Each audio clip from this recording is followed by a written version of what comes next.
Welcome back for another read aloud of Because of Winn-Dixie. This is chapter 3. Uno, dos, tres. Chapter 3. All right, so just to review what's gone on so far, we've met Opal, we've met Winn-Dixie the dog.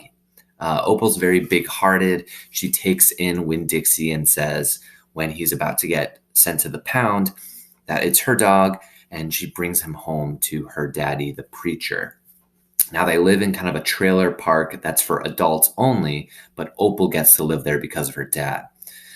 Now her dad meets Winn-Dixie and at first is kind of hesitant. At first he's like, I don't know if we can have a dog here. They're not supposed to. But because of Winn-Dixie's big smile and because of how loving Winn-Dixie is, her dad agrees to keep Winn-Dixie for some time. So that's where we're at. All right, so what's going to happen next? Let's find out. Chapter 3. I started in on Winn-Dixie right away, trying to clean him up. First, I gave him a bath. I used the garden hose and some baby shampoo. He stood still for it, but I could tell he didn't like it. He looked insulted, and the whole time he didn't show me his teeth or wag his tail once. After he was all washed and dried, I brushed him real good. I used my own hairbrush and worked real hard at the knots and patches of fur stuck together. He didn't mind being brushed. He wiggled his back and it felt pretty good.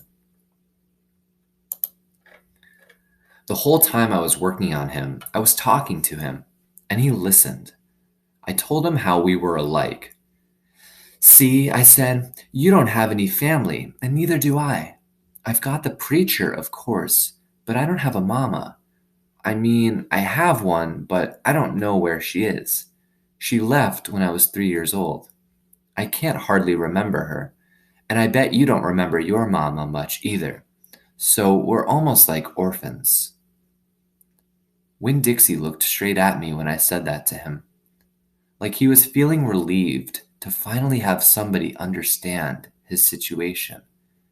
I nodded my head at him, and we went on talking. That seems like it's a really important moment, doesn't it? Not only because we learn something important about Opal, that she doesn't have her mom in her life. We don't know where she is, and neither does Opal. But also that Winn-Dixie kind of almost like feels what Opal's feeling. We could say that Winn-Dixie has a lot of empathy, which is interesting for a dog, but sometimes dogs are like that, aren't they? Where they kind of help you out when they know you're feeling kind of sad about something. In this case, it's like Opal and Winn-Dixie are kind of connecting because they both feel like they don't have their moms. It's interesting, but I think that's important. I don't have any friends because I had to leave them all behind when we moved here from Whatley. Whatley's up in North Florida. Have you ever been to North Florida? Winn-Dixie looked down at the ground, like he was trying to remember if he had. You know what? I said. Ever since we moved here, I've been thinking about my mama extra, extra hard. More than I ever did when I was in Whatley. Winn-Dixie twitched his ears and raised his eyebrows. I think the preacher thinks about my mama all the time, too.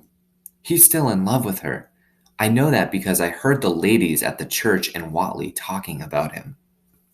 They said he's still hoping she'll come back, but he doesn't tell me that. He won't talk to me about her at all. I want to know more about her, but I'm afraid to ask the preacher. I'm afraid he'll get mad at me. Winn-Dixie looked at me hard, like he was trying to say something. What? I said. He stared at me. You think I should make the preacher tell me about her? Winn-Dixie looked at me so hard he sneezed. I'll think about it, I said. That's a little interesting conversation, isn't it, too? It's like Winn-Dixie's talking back to Opal, and Opal's kind of thinking that he's telling her to do things like, you should go talk to your dad about your mom. When I was done working on him, Winn-Dixie looked a whole lot better. He still had his bald spots, but the fur that he did have cleaned up nice. It was all shiny and soft. You could still see his ribs, but I intended to feed him good, and that would take care of that. I couldn't do anything about his crooked yellow teeth because he got into a sneezing fit every time I started brushing them with my toothbrush, and I finally had to give up. But for the most part, he looked a whole lot better, and so I took him into the trailer and showed him to the preacher. "Daddy," I said. He said. He was working on a sermon and kind of muttering to himself. "Daddy, I want to show you the new Winn-Dixie." The preacher put down his pencil and rubbed his nose, and finally he looked up. "Well," he said, smiling real big at Winn-Dixie. "Well now, don't you look handsome?"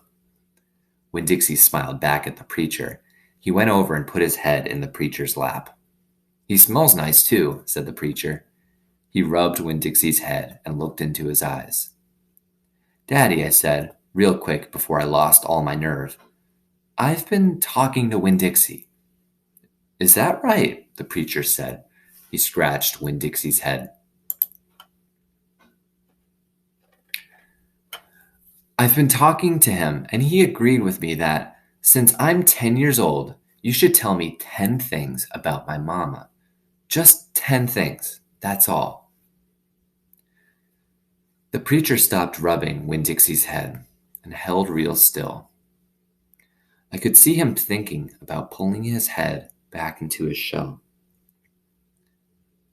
"One thing for each year I've been alive," I told him. "Please?" Winn-Dixie looked up at the preacher and kind of gave him a nudge with his nose. The preacher sighed. He said to Winn-Dixie, "I should have guessed you were going to be trouble." Then he looked at me. "Come on, Opal," he said. "Sit down, and I will tell you 10 things about your mama." That's the end of chapter 3. So we learn a few things in this chapter that are very, very important. Opal doesn't have her mom in her life. We don't really know what happened, but we know that the preacher also misses having their mama around. What does that make you think happened to her mom? Maybe she left? Why would she leave? That's kind of a question we'll have to keep in our heads. We also learn that Opal's 10 years old, almost as old as you guys. And now that she's 10, she's asking for 10 things about her mama, which is kind of surprising that she doesn't know that much about her mom. But that kind of tells us that the preacher is very kind of like a turtle, like they've been saying. He keeps to himself and he doesn't really tell her much. He's like a turtle. He goes into his shell. So I'm wondering, what are the 10 things that he's going to tell Opal? We'll find out in chapter 4.